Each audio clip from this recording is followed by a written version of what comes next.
Termincentum en las piernas de mi hijastro durante un viaje por un camino lleno de baches.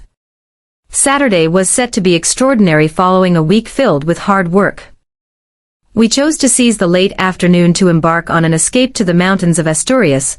The weather was ideal, the sky pristine, a refreshing breeze, and the road beckoning us toward the journey ahead.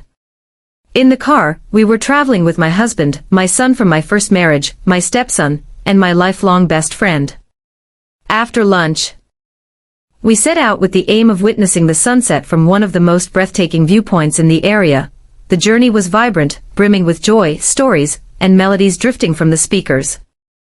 The lush, towering mountains surrounded us, creating a serene atmosphere that felt utterly peaceful. Upon our arrival, the breathtaking sight of the sun casting its orange and purple hues across the horizon rendered us utterly speechless. We captured images, shared the delicious food we had prepared, and the serpentine road setting the pace of the adventure. However, I soon started to observe something unusual: the car's movements, the gentle curves. My husband and my friend engaged in cheerful conversation over dinner, while my son occupied himself with his cell phone.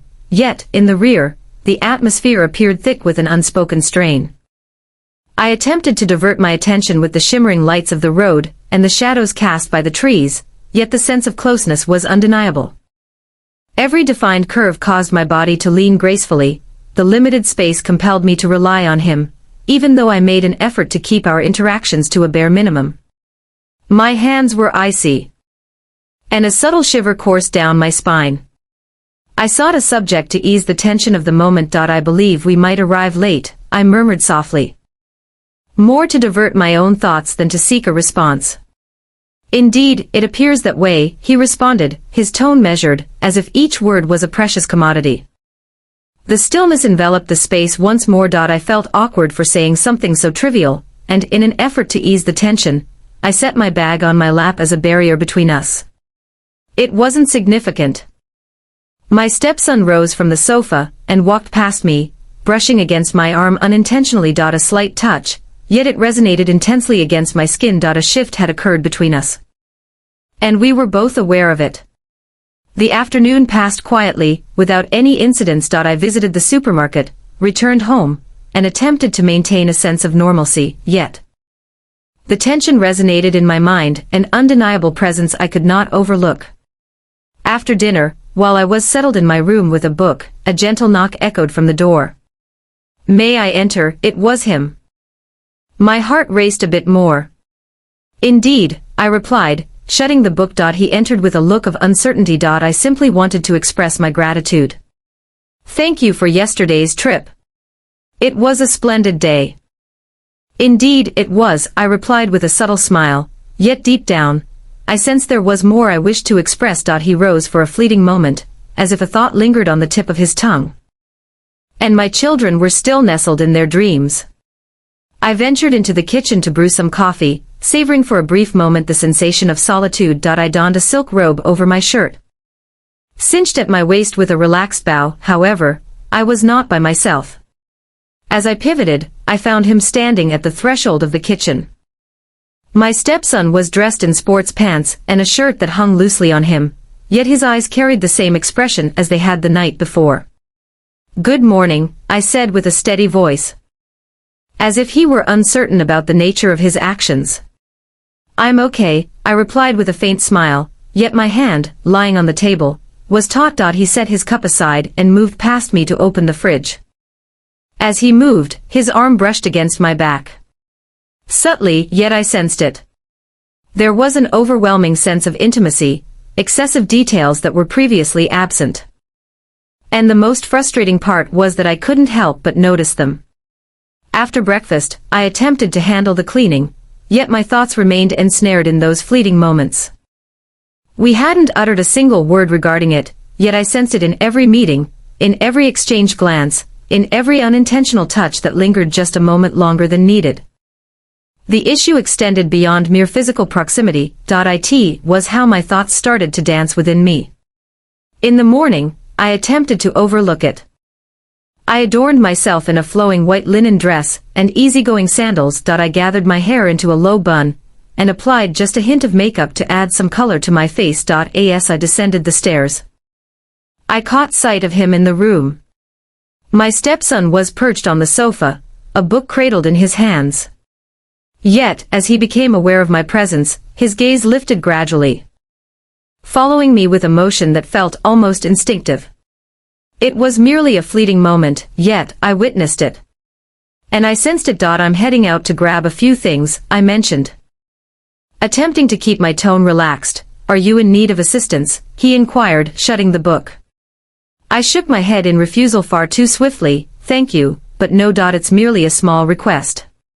He agreed. Yet there was an indefinable quality in his expression. I exited the house and strolled to the quaint shop in the neighborhood. The crisp air invigorated me, yet deep down, I couldn't shake the sense that something was amiss. Upon my return, the house lay in stillness. I placed the bags in the kitchen, and then made my way to the living room. He remained present. Yet, on this occasion, his stance was altered. He lay on the sofa, his expression revealing that thoughts were swirling in his mind. I was uncertain about whether to step into the room, or just head up to my own space. Yet he glanced upward, and our gazes intertwined. For a brief instant, no one stirred. The quiet deepened.